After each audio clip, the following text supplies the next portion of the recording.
Преди баскетбола свирих на пиано, пеех в хор, танцувах спортни танци. На 30 години спрях цял свят на цяла България. Това беше една от основните причини да поема пътя на кондиционния треньор, а не да поема пътя на треньора по баскетбол. Не, ти си треньор по спорт, твоята работа е да виждаш другите неща, ти не си кондиционен треньор. Добре дошли в поредното ни видео, като вече сме на мой терен и преминаваме към интервюто. Вече може би сте изгледали клипът с Кирил Райков, в който тестваме моите физически възможности и научаваме какво е нивото на баскетболните ми умения. Ако обаче не сте направили това, може да изгледате клипа някъде тук горе, ще ви излезе. Но сега нека разберем малко повече и за самия него като спортист и като в момента треньор. Благодаря ти отново, че прие поканата да участваш в нашия клип. Разкажи малко сега за себе си и за зрителите си първо, кой си и с какво се занимаваш? И аз благодаря за поканата, радвам се, че съм гост и така показваме на колко се може повече българи какво правим и каква е нашата мотивация. Въпросът беше да разкажа това, което правим или да разкажа малко повече за мен? Разкажи повече за себе си като личност, тъй като доста от поне запалените баскетболисти, които най-вероятно следят канала, ще знаят твоето име, тъй като кариерата ти е доста впечатляваща. Но нека погледнем отвъд спорта първо и след това ще се насочим и към това как се стига ти да започнеш да се занимаваш с баскетбол. Да, аз започнах с баскетбол четвърти клас, общо взето, даже преди интересна скобичка, преди баскетбола свирих на пиано, пеех в хор, танцувах спортни танци, първи даже детската градина. По желание на майка ми, тя ме записа, но това ми помогна много общо взето. Ритъма в баскетбол е много важен и като цяло в живота. Всички знаем, ако видим някои така хора, които танцуват, които нямат ритъм, не е така доста лицеприятно, но четвърти клас, аз съм родом от Ботевград, четвърти клас, един такъв висок господин Георги Велчев, искам да го поздравя, ако гледа това видео. Така той ми показа баскетболната топка и когато померисах топката, забравих за музикалната ми кариера и започнах да гоня топката в баскетболните игрища и така над 15 години професионално играх баскетбол, подрастващ на Балкан Ботевград, там винаги бяхме в призовите места. Ботевград е един от най-баскетболните градове в историята като цяло. Започнах професионално да се състезавам още на 16 годишна възраст, когато ме взеха с мъжкия състав в Балкан Ботевград. Там ставахме и вице-шампиони, шампиони. След това в Черноморец Бургас изиграх 2 сезона, там бях капитан на отбора. В Германия изиграх един сезон. След това заминах за Норвегия. Там изкарах 3 години, там също станахме трети, втори, първи, в най-добрия за тогава куп Триомсо Сторм. Интересното беше, че когато започнах там да играя, втората ми година, видях, че фитнеса, кондиционната подготовка винаги ме е така дърпало дори като баскетболист. Първият ми кондиционен треньор Марин Яцински, също го поздравявам. Той е един от първите баскетболни кондиционни треньори в България. Много ми помогна, така и ме страстта към физическата подготовка зароди в мен. И аз бях типа играч, който винаги ще бъде на стадиона, винаги ще бъде в фитнес залата, няма да остана повече да стрелям, но примерно ще да направя малко повече щанги. И това беше моята страст. И още даже когато бях в Бургас, като играещ, капитан, в същото време бях и играещ в скоби кондиционен тренер, понеже помагах когато се наложи нещо да правим в фитнеса или някакъв вид загрявка или някакъв вид лека атлетика, аз я водех. И това така се разви в Норвегия, когато започнах паралелно с баскетболната ми кариера да работи в една от най-големите скандинавски фитнес вериги, САЦ Елексия. Там също 2 години бях най-продаващия фитнес инструктор в цяла Норвегия, понеже има статистика, да кажем, ти си купуваш от мен 20 тренировки, друг купува 50 тренировки и аз бях поредица месеци най-така продаващия фитнес инструктор и най-добрият фитнес инструктор в страната. Така че там започна и развитието ми като треньор, паралелно с баскетбол, което е изключително трудно, хем да си на елитно ниво баскетболист, след това в свободното време да си и фитнес и кондиционен треньор. Там изкарахме 3 години, съпругата ми Лилия Райков, която е шампионка на България по художествена гимнастика. Тя също е фитнес треньор и кондиционен треньор. Живеехме там и се прибрахме в България, понеже тя забременя. Решихме да се приберем в България по проста причина, че ние така обичаме нашата държава и решихме, че нашето дете искаме да бъде в България. Прибрахме се, тогава в Левски изкарах така последния си сезон. В интерес на истината аз прекратих моята кариера в пика си, когато бях на 30 години. Сега съм на 48. Не, шегувам се. На 38 съм, но имам предвид, че на 30 години спрях не по причината, че не мога. Напротив, в пика си спрях да играя, защото видях в България тази нужда от кондиционни треньори, нужда от фитнес треньори и създадохме нашата организация Two Sport for Life. Стартирахме нашите международни баскетболни лагери за физическа подготовка и индивидуална работа по баскетбол The Jam Camp. Вече 8 години правим този международен лагер, идват деца от цял свят и цяла България. Започнахме да работим в различни частни училища, извън класни занимания. Детето чудо. Те са ОФП за деца, фитнес, кондиционна подготовка за деца, групови занимания. Провеждаме ги тук в RX Infinity Box 4 пъти седмично, между 4 годишна възраст и 12 годишна възраст. И това беше преди 8 години, вече даже над 8, това е 9-та година. Създадохме наши екипи за тези 9 години. Минаха, може би, десетки вече треньори, които работят с нас за известно време, 2-3 години след това се реализират, за което съм благодарен. И една от нашите цели е не само да помагаме на елитни спортисти, на любители, фитнес ентусиасти, на деца, а да помагаме и на треньори да развиват своите качества като кондиционни фитнес треньори. Партнираме си с един от най-известните спортни учени в света, Антонио Робостели. С него правим курсове за фитнес треньори и кондиционни треньори.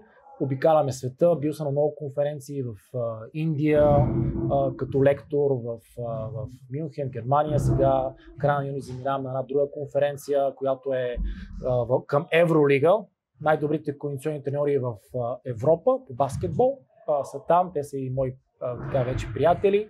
Така че, какво ти кажа, така ни завъртя живота, че правим това, което обичаме. Правим това, което ни доставя удоволствие. Винаги сме били в спорта. Ние сме така спортно семейство с Лили, които, нали, има малко такива спортни семейства, които да са били от началото в спорта, след това да са израснали към треньорството, в случая към кондиционната подготовка. Лили също е магистър кондиционен треньор. И това е нашата амбиция. И ние сме в началото имаме още много амбиции, въпреки че и въпреки това нивото е много високо, тъй като, както видяхме в предното видео, апаратурата, която използвате, е най-доброто в световен мащаб. Не просто в България, в световен мащаб. Това е най-доброто, което се предлага на пазара. И вие това го предоставяте както, нали, на млади българчета спортисти, които тепърва прохождат в спортните си кариери, го използвате заедно и с професионални атлети, които трябва да доразвият дадено качество, за да могат да постигнат своя върхов спортен потенциал. Но смяташ ли, тъй като доста така сериозен проблем е, забелязваме кондиционна тренировка в националните ни отбори в различни видове спортове, няма да се насочвам да конкретизирам един, но смяташ ли, че до огромна степен това се неглижира твърде много и не му се отдава нужната важност при провеждането на тренировъчния план? Както казах, това беше една от основните причини да поема пътя на кондиционния треньор, а не да поема пътя на треньора по баскетбол, понеже аз, моята бакалавърска степен е треньор по баскетбол. Аз съм един от малкото лицензирани треньори по баскетбол към Министерството на младежта и спорта. Тоест, аз мога, нали, ако амбицията преди 8-9 години ми беше да съм треньор по баскетбол, вече ще да имам академия с по 200 деца, нали, или да съм треньор на елитно ниво, но видях точно тази празнота и това, което се е загубило 90-те години, понеже аз съм си говорил с световни, олимпийски медалисти, шампиони, европейски, бивши наши спортисти на елитно ниво и треньори, какво е било 80-те години, защото сме били спортна сила световна и сега 30-40 години по-късно нещата са по съвсем друг начин и последната олимпиада пак беше факт. Нали, трябваше сега и по таеквондо, вече съм официално, вече няколко месеца съм кондиционен треньор на мъже и жени по таеквондо, нали? И те имат реалния шанс наистина да бъдем в LA и да вземем медал. Сега се готвим за световното в Китай. В националните гарнитури има големи пропуски при подрастващите и заради това няма резултати на професионално ниво на мъже и жени. Във всеки един спорт, независимо дали индивидуален, отборен, силов, при нас идват тенисисти, пловци, таеквондисти, футболисти, баскетболисти, катерачи, нали, всякакъв вид спортисти, с които ние работим и виждаме този пропуск, както казах и в видеото предишното, нали, не може да дойдат при нас на 16 годишна възраст, когато вече така двигателните качества трябва вече да са се развили и само да ги доразвием, трябва да дойдат на 10 годишна възраст, когато се оформят и имат тези сензитивни периоди на развитие на двигателните качества, които ако се пропуснат, капацитета на дарения спортист пада. И това е нашата амбиция. В случая в баскетбола, нали, Федерацията по баскетбол знаят къде се намирам. Нали, за съжаление, не съм от най-канените, нали, кондиционни треньори, когато те организират нещо. Не знам каква е причината, но аз съм единствения профил с такава визитка, с такава експертиза, с такова партньорство, с такъв екип, с такова оборудване. И това сме го направили, за да бъде ползвано. Нали, сега аз съм супер щастлив, че съм кондиционен треньор на мъже, жени, таеквондо, нали, но много по-добър ще бъда, ако съм на самия отбор по баскетбол, понеже аз съм и треньор по баскетбол, играл съм 15 години в баскетбол. Бях за известно време кондиционен треньор на Ямбол, на мъже и на жени, Тони Дечев, тук искам да му благодаря за доверието. Нали, и тогава беше много лесно, понеже аз помагам и в баскетболната част, особено и в кондиционната част. Нали, тук, нали, просто една така метка, не ви се сърдя от Федерацията по баскетбол, просто това са факти. Който иска, знае къде се намираме. Да. А смяташ ли, тъй като много сериозен проблем в школите, като цяло в цяла България, това е много сериозен проблем, се търсят чуждестранни кадри, не се обръща толкова внимание на нашите кадри, особено така силно това се наблюдава в футболните среди повече, но смяташ ли, че и това до някаква степен обезкуражава треньори и трениращи да могат да обръщат това внимание, тъй като те виждат, че независимо до какво ниво стига, ще се викне някое бразилче, примерно, или от някоя друга държава и ще се заеме неговото място. Абсолютно, абсолютно. И това не е само в футбол, и в баскетбол се взимат чужденци, и по мое време, и сега. И това нещо малко или много демотивира, нали, то всичко е баланс, но когато баланса нали, се загуби, това демотивира подрастващите и масово. Ясно е, че много малък процент от подрастващите стават елитни спортисти, всеки един спорт, но процент още повече спада, когато видят, че те нямат реализация след 18 годишна възраст. Първо, защото има много чужденци, те нямат място на терена. Второ, финансовата част, стига се до 18 години, дават се едни така заплатки, които нали, някой, който няма, нали, спортист, за да бъдеш спортист, ти имаш качество, което не може средностатистически човек, който може да работи, нали, такива работи, които са от дори банкери, които са по-така изискват образование, но професии, които не изискват образование, нали, сервитьори, хамали и така нататък, охрани, които не изискват образование, да взимат същите пари, които взима един баскетболен или футболен или какъвто и да е професионалист, който първо има ограничение в кариерата си до 30 и някоя си година.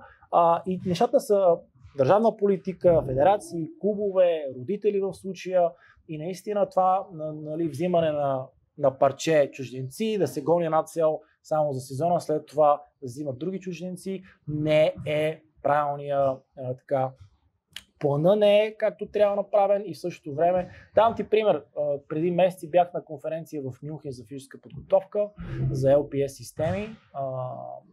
LPS това са като GPS-ите, които са на футболистите, но LPS е Local Positioning System, т.е.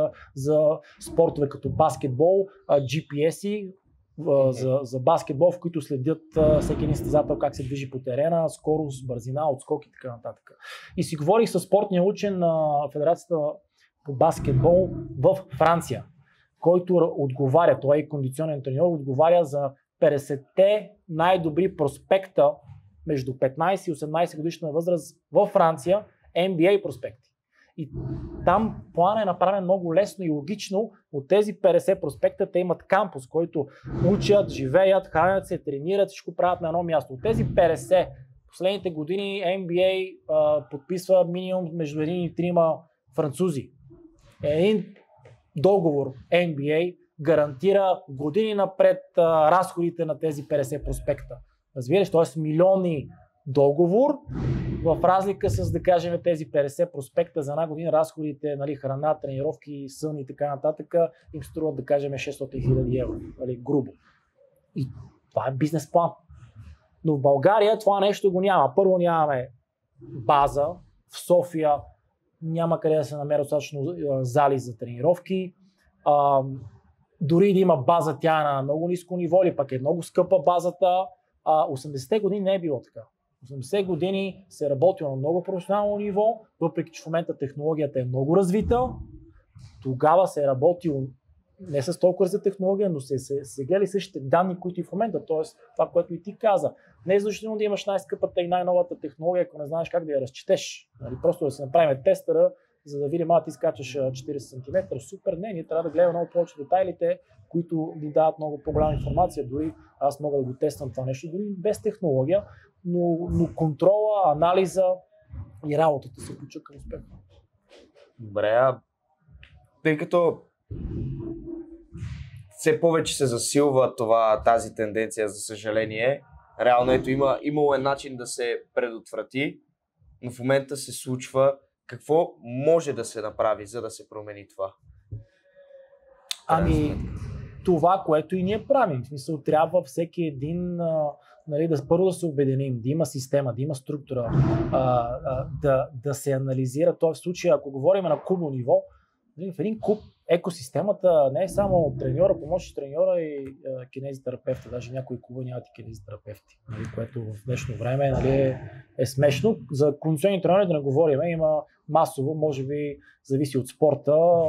Кондиционни треньори са само в футбола, баскетбола, волейбола и то може би 70%. Трябва да има екосистема, да има доктори, кинезитерапевти, кондиционни треньори, спортни психолози, треньори, щаба, който е менеджер, президент и така нататък. Цялото това звено трябва да бъде в нон-стоп комуникация. И нещата са измислени, т.е. може да се види в Премиер Лиг, в Евролига, т.е. нещата, които правят големите грандове. Отиваш, виждаш, има софтуери, които може да се вземат за контрол, анализ на цялото това нещо. И тогава вече нещата се случват, но трябва наистина да се инвестира в подрастващите. Ние сме така новата тенденция, ние сме допълнително индивидуални кондиционни треньори, т.е. ние сме допълнителна структура, в която родителите плащат, нали говорим за подрастващи, родителите плащат, за да дойдат при експерти като нас, ние да помогнем на даденото звено, дадения клуб или дали ще е индивидуален спорт или отборен спорт. И за съжаление тук се обръщат всички треньори, които казват, че децата нямат нужда от кондиционна подготовка или са много малки. Моля ви се, тук работиме за израстването на спорта. Има треньори, които казват, първо те не дават една стотинка треньорите, родителите плащат. Вместо те да са максимално щастливи, че те имат експерти, ние от 5-мата, които в момента сме екип, аз, жена ми, Владимир Занев, Петър Динков е магистър кинезитерапевт, т.е. имаме и кинезитерапевт в екипа. Работим с едни от най-добрите медицински центрове, доктори от ортопеди и така нататък. Тоест, вместо дарения треньор да е супер доволен, че родителите имат амбицията да платят допълнително, за да докарат тук спортиста при нас, ние да го анализираме, да му дадем обратна връзка, да идва да тренира допълнително кондиционно при нас и да върви нагоре. Те се дразнят или имат нали, това егото или в случая ние няма да им вземем работата, нали, ние сме кондиционни треньори и се забелязва това като тенденция, нали, не, няма нужда, аз ще си работя физически за моя спортист. Не, ти си треньор по спорт, твоята работа е да виждаш другите неща, ти не си кондиционен треньор. Нали, за това нещо се учи с години и се трупа адски много опит. Не е просто да прочетеш нещо, след това да го направиш или да видиш нещо в Instagram, в YouTube и да го приложиш. Да. Тъй като от личен опит аз имам история, когато тъй като аз съм преминал през страшно много спортове.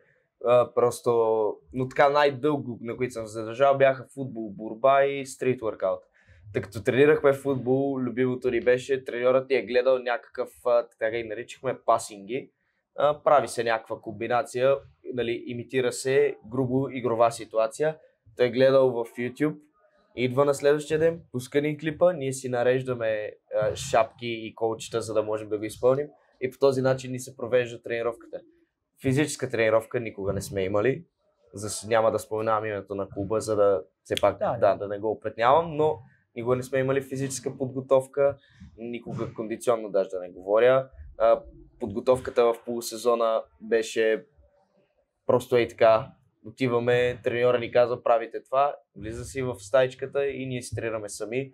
И нали, все пак ние сме и деца били. Правим си някакви интерес на истината има и много клубове, които работят наистина много добре на професионално ниво. Нали, ние гледаме мащаба в България, нали, като цяло, особено в малките градове, там нещата са пък още по-зле. И пак, според мен, въпрос на време, нещата да се доразвият, но пак казвам, трябва да се тръгне отгоре от държавната политика, министерствата, федерациите, клубовете, родителите, за да може да се случи. А какво обращение би отправил към хората, които така искат да са близо до спорта, но не могат да се реализират като професионален спортист или като треньор? Би ли ги така насърчил да поемат твоя път в случая, тъй като вие така отваряте вратите на тази професия в страната и може да се каже, че сте така по-модерните основоположници на цялото това движение, да го наречем така? Да, разбира се, и в момента така има някаква тенденция повече и повече спортисти искат да станат кондиционни треньори. След това дори и нашия кинезитерапевт Петър Динков, той иска да основно да бъде кондиционен треньор и в свободното време да прави терапии, които нали, да помагат допълнително на нашите спортисти. Така че да, към всички се обръщам. Всеки, който иска да стане фитнес треньор или кондиционен треньор, е добре дошъл при нас на стаж и имаме възможност да дадем и кариерно развитие и да работи заедно с нашия екип, защото, как пак казвам, през нас са минали десетки треньори. Това, което даваме в момента като опит, като знание, като апаратура, като преживяване, не може да се намери или много рядко в България, все пак има нали, други институции и така нататък. Национална спортна академия, това е една основа, която всеки един така треньор трябва да мине, кондиционен или фитнес, за да може да мине през всичките дори предмети. Нали. Няма как ти да си кондиционен треньор и да не знаеш анатомия, да не знаеш нали, биохимия, физиология на човешкото тяло, защото ти трябва да знаеш как работи човешкото тяло. Първо, за да може след това да дадеш препоръки за тренировки. Същото при нас, когато дойде някой човек, ние правим детайлен анализ от нервна система, ти видят двигателните качества, които тествахме при теб. При теб не тествахме само издържливост, обем на кислород, също правим това нещо с кардиопулмонален тест и фитнес, т.е. анализираме ситуацията на мускулатурата в реално време. Правим функционални тестове, постурологични тестове и кръвни тестове. Това е нещо, което за съжаление се прави в елитния спорт. Няма как ти не видиш какво се случва вътре в тялото, нали, особено ако има някъде проблеми. Кръвните тестове също ги правим и на неспортистите, особено хора, които искат да отслабнат, да се чувстват по-добре или имат някакви метаболитни проблеми. И чак тогава ти виждаш на ниво кръв, на ниво дали случая биохимия, на ниво двигателни качества, на ниво нервна система и чак тогава почваме да създаваме тренировъчната програма. Нали, ясно е, че ти като дойдеш, аз мога да ти измисля и моите треньори, колкото искаш упражнения, тренировки, на въпроса да бъде програмирано и ти с всеки 4-6 седмици да сменяме програмата, да сменяме насоката. В спорта вече си имам мезо, макро, микроцикли, в които вече периодизацията в годишен цикъл се следи и това е интересното. Това е интересното и ние тепърва още повече се развиваме. Бяхме миналата година в Далас с Лили на биохакинг конференцията на Дейв Asprey, 10 годишния. Там бяха най-така известните за биохакинг и здраве и дълголетие. Оттам взехме доста апаратура също, която в момента ползваме с нашите клиенти. И трябва да бъдеш сред най-добрите, да бъдеш най-добрия. Нали? Няма как ти си 5 човека, които са около теб. Ако искаш да станеш по-добър, трябва да смениш средата. Абсолютно, тук съм на 100% съгласен с това твърдение. Супер много ти благодаря за цялото това нещо. Наистина беше много интересно да се чуе малко повече в дълбочина, тъй като почти няма така отзвук на вашата работа, а тя всъщност е, може би, 50, ако не и повече процента от... Според мен кондиционният треньор за напред ще става все по-важен фактор в един клуб спортен, особено в отборните спортове и не само, защото той е така преходното звено между старши треньора и състезателите. Понеже състезателите имат малко или много дистанция от старши треньора. Понякога те се обединяват срещу него, което може да е печелившо. Зависи от психиката, типа спортисти. И кондиционният треньор, той е постарат, той трябва да лавира, да знае, да бъде психолог, да бъде лидер, да знае как да мотивира, в същото време да даде правилната информация на старши треньора, да реагира, когато трябва да се намали обема на работа, интензитета, да анализира. Така че много по-сложна е работата на кондиционния треньор и много ключова за мен. Абсолютно, и дано се надяваме вече да навлезе по-сериозно в нашия спорт, тъй като постиженията, които постигаме в момента, които да, не са малко, но могат да бъдат много повече, стига да се вдигнат някакви минимални усилия за кондиционните треньори, материална база и общо взето правилно структуриране на тренировъчния календар за годината спрямо предстоящите състезания и вида спорт, разбира се. Да, особено при подрастващите е изключително важно това нещо. Да, и да се наблегне на български кадри, тъй като имаме, но... Няма как да напълним и залите. Айде, изключваме футбола, но давам пример с моя спорт, с баскетбола. Няма как да напълним залите, когато са само чужденци. Нали, онзи ден имаше финали на подрастващи, залата се пръскаше по шеловете. Нали, тоест, за да идват, както беше едно време да се пълнат залите, трябва да има български състезатели. Абсолютно. Надяваме се да се променят тези неща. Много ти благодаря за това интервю. Ако на вас ви е харесало, знаете какво да направите. Коментирайте отдолу следващ гост, който искате да видите. Напишете кое беше най-интересната част от това видео. И също така споделете какво е и вашето мнение, за да видим на какво мнение е аудиторията за темата, която обсъдихме днес с Кирил. Отново, долу ще има линкове към неговите профили, за да може да следите неговата работа и развитие най-вече, защото ви гарантирам, че в бъдеще ще бъде все по-голямо и по-голямо. Може да се абонирате за канала, да харесате видеото, да последвате и нас в социалните мрежи и до следващото интервю.